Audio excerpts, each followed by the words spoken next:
This is Radar from the Entertain Blog coming at you with another edition of MLB Observations Week 9 of the the off-season hot stove. That's what it's called, the off-season in baseball, the hot stove. Ending the 2024 MLB regular season, going into the off-season, and continuing into the beginning of now that we're in the 2025 season. First baseball video of the 2025 season. Red Sox signed Noah Davis. Derek Ennis went to Detroit. Philly signed both Nabil Cressman and Gilio Zaninga. Logan Gillespie went to Seattle. Derek Hall, the former Phillies first baseman DH, is now in Pittsburgh on a minor deal. Super utility man Mike Bersaru is going to San Diego. Brian Moran's gone to Atlanta. Brennan Davis, former Cubs prospect, signed with the Yankees. Patrick Weigel is signed with the Nationals. Freddie Tarnock's going to Miami. Roneos Elias is taking his talents to Taiwan, so good luck there. Texas made DFA Grant Anderson, and then he got sent to Milwaukee, so resolution there. Ben Heller signed a deal with the Cubs. Miguel Castro, the former Mets, Diamondback, Yankees, etc. reliever, signed a minor deal with Houston, and I feel like he'll probably make the team out of the spring training. Trevor Williams is re-signed with the Nationals, and they announced that he will be in the rotation this year because Trevor Williams has always been a good fifth starter to have, and the Nationals just need to eat innings up as a young team. Lucas Giolito announced he's going to be ready for opening day, which is good because you're going to pair him with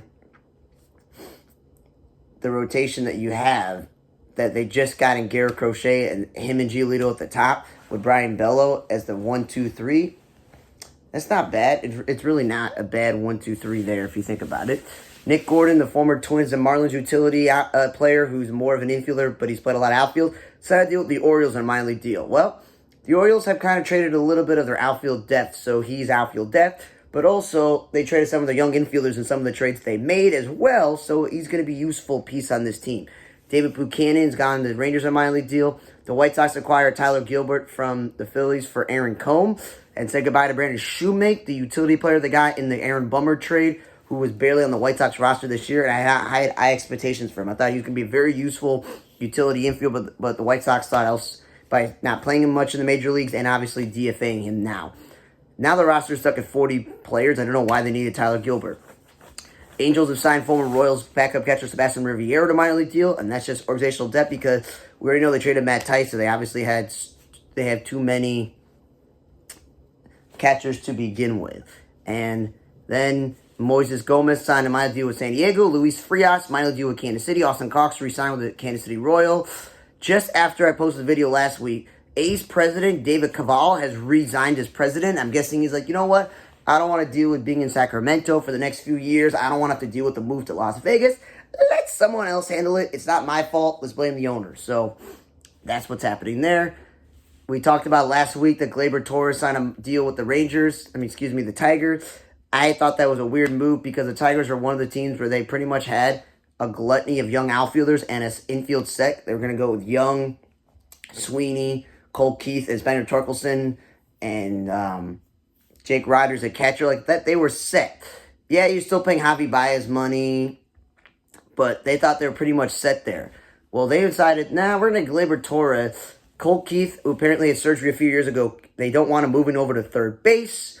So they're going to make him the first baseman, which then what does Spencer Torkelson become? The DH? Well, then you got Kerry Carpenter, who's a terrible third baseman outfielder, like a man without a position. He's just a bat. That just further complicates things. Now Cole Keith is now a first baseman. The offensive production that you expect out of middle infield, like a second baseman and shortstop, is a lot lower expectations historically than a first baseman, third baseman, or even a corner outfielder. So he's going to have much better offensive production. Miami has traded for Matt Mervis, the first baseman, and given up utility former Rays player and now former Marlin Vidal Brujan to the Cubs. So the Cubs are like, well, we have Darren Mastroboni, but we're going to get a guy who, like Mastroboni, is a utility infielder who has some experience in the outfield, and he's pretty quick. So it's just like, okay, you have the same thing already. But at least for Matt Mervis, this case is that the Cubs, I know I'm wearing a Cubs hat, I'm not a Cubs fan, but it's from work, is that when the Cubs, get Michael Busch, they get Cody Bellinger, and they have all these outfielders on the team, and Patrick Wisdom and David Bodie. Is that the gluttony of corner infielder, outfielders, and DHs made it that there was really no room for Matt Mervis to play. He played pretty well for Team Israel, even though he wasn't ready as a major leaguer to be a cleanup hitter on a national level. Maybe he is in the future, but at least in Miami, who traded away Jake Berger and pretty much everyone else that will at least give Matt Mervis an opportunity to at least be the everyday first baseman, if not the everyday DH. So I'm happy for him to get opportunity, but sad he's leaving Chicago. And then Josh Bell got a $6 million deal with the National, and he's obviously going to be the DH because we all know that they traded for Nathaniel Lau, and he's a Gold Glove first baseman. And Josh Bell, even though he's a DH because he's a former outfielder and moved to first base, he's never been a 30-40 home run power hitter, but he's still a good enough offensive player. The Nationals are like, we're going to lock down first base and DH with guys who have proven track records in recent years, not in past years. Cubs gave Caleb Thebar a $2.75 million deal. He's almost 40 years old. The veteran Twins reliever is pretty useful. So the Cubs are like, we need help with our bullpen. So that's a very good move there.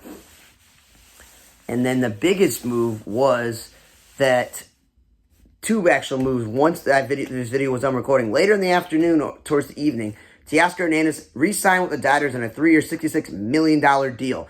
That's a good move for them because he will solidify one corner outfield spot with Michael Conforto, which means between Pages and Outman, one of them will be the center fielder. Now, I don't know if that means that Tommy Edman and Kiki Hernandez and Chris Taylor, those three utility guys that they have who can play the outfield as well, how many at-bats are going to get in the outfield? What it does mean is that Mookie Betts has nowhere to play in the outfield if they decide to move him back because they have too many outfielders and three super utility guys as well. So we'll see what happens there, but that's a good move. It helps the lineup out because they're still going to do the dumb thing of Ohtani leading off when Mookie Betts was the leadoff hitter. But then, of course, when Mookie Betts got hurt, they moved Ohtani to the leadoff spot and did a little bit of Freddie Freeman in the 2 spot, which was stupid. The best thing for them is to put Ohtani 3rd and go Freddie Freeman cleanup. And then go Teoscar Hernandez 5th and Max Muncy 6th. That's just me personally.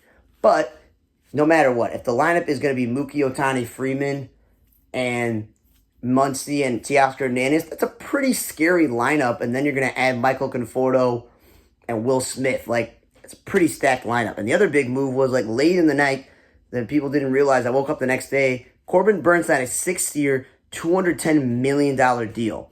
He gets a lot of money. He gets a long-term deal. The former Brewer who pitched for the Orioles 1 year. And he goes to Arizona, who went to the World Series, remember, a few years back, and then a little disappointing this year. Well, the Diamondbacks hopefully will learn the mistake of giving an injury-prone pitcher like did Eduardo Rodriguez a long-term deal, and he missed most of the season, and waiting till almost spring training is over to sign a veteran pitcher like Jordan Montgomery, who they had just faced in the World Series with the Rangers, helped them win. So between the money they're paying Eduardo Rodriguez and the money they're paying Jordan Montgomery, Corbin Burns immediately becomes the ace of this rotation, which means Zach Gallen, who's been up for Cy Young consideration, and Merrill Kelly, who pitched terribly for Team USA but has improved in the last few years, they bump down to 2 and 3, and Brandon Pfaadt, the youngster, moves to number 4, and then it's a coin flip. Is Rodriguez healthy, or Jordan Montgomery going to be consistent? Because they can still trade Jordan Montgomery if they really wanted to, but that's a good, on paper, in terms of living up to potential and talent, a good 1 through 6. The real question will be, will Arizona fix the bullpen problems because Paul Sewell fell off a cliff as their closer? That's really what it is. They have a lot of outfielders. They have a really good set of... They got Perdomo, Ketel Marte, Suarez, and Gabriel Moreno in the infield. The only thing they haven't figured out is obviously what's going to happen at first base with Christian Walker gone and Jock Peterson, the DH, leaving in free agency. So they still got to figure out what's happening at first base, but they still have a pretty good team. Former Rockies relief pitcher Scott Oberg, who I think retired due to medical and health issues, now been hired to be the pitching coordinator of Colorado. So full circle, play with the Rockies where he's been his career. That also makes a lot of sense. And then just yesterday, the White Sox signed Josh Rojas. So they still have to figure out the White Sox, who they're going to take off the roster. Because again, the White Sox seem no matter who's the president, the vice president, the GM, this is GM. They don't really know how to run a 40-man roster. So they signed Josh Rojas. The reason I like this move is because Moncada, they got rid of him.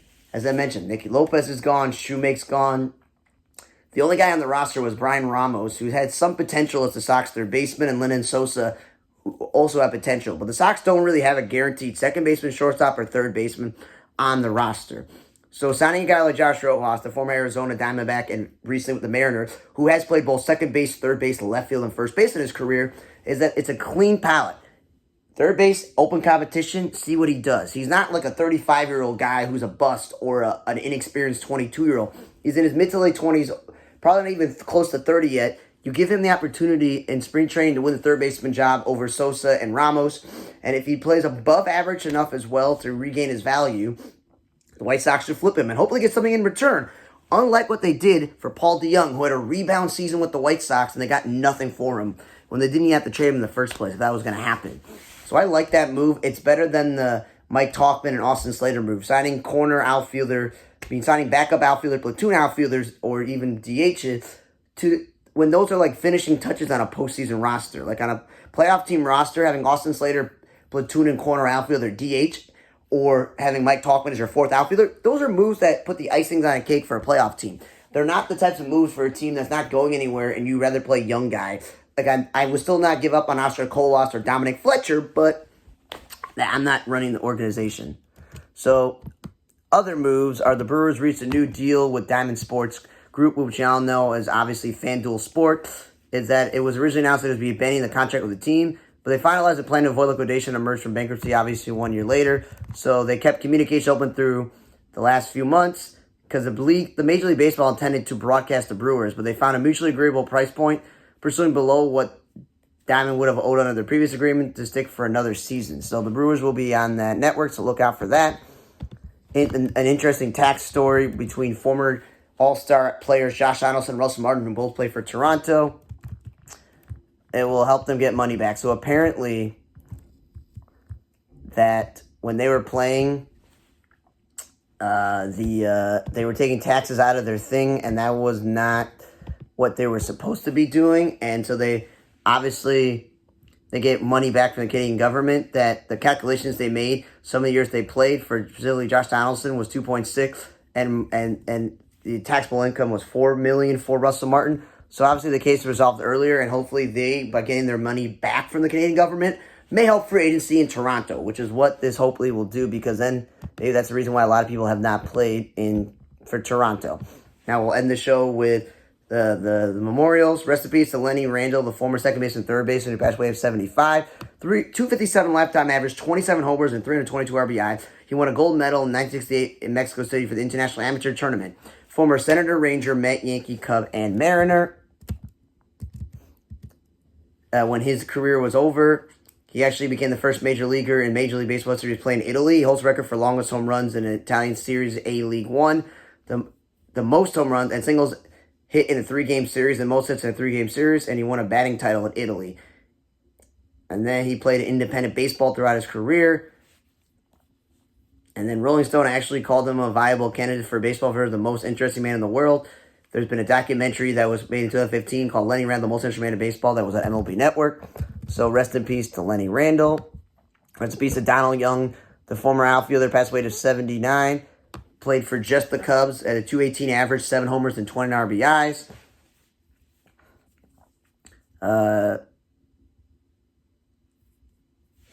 So, yeah, rest in peace to him. And then rest in peace to Charlie Maxwell. He passed away from 97. He had finished with a .264 lifetime average, 148 home runs, and 532 RBI. He played for the Red Sox, Orioles, and Tigers, and White Sox. But he made both of those all-star teams with the Detroit Tigers, and Michigan Sports put him in the Hall of Fame. He was nicknamed Sunday Charlie, the Sabbath Slugger, and Old Pawpaw.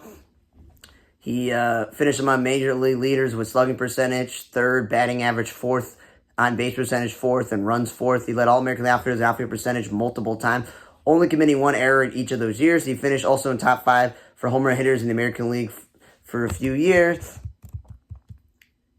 And so he was a pretty productive player as a 2-time All-Star. And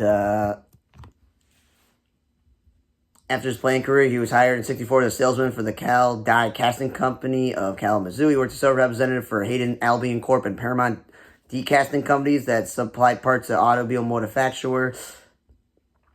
And the Village of Pawpaw Historic Commission made a Charlie Maxwell Days that are on 7th and 8th of August 2010.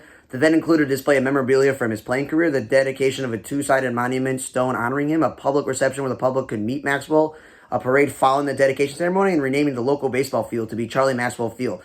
He also serves as honorary manager of the Pawpaw Corkers for the 1860-style baseball game against the House of David Echo. The Pawpaw Brewing Company also produced a Mr. Sunday Hopped Up Amber Ale featuring his name and likeness. Prior to his death, he was for a fact, the oldest living former Tiger, Red Sox, and White Sox player.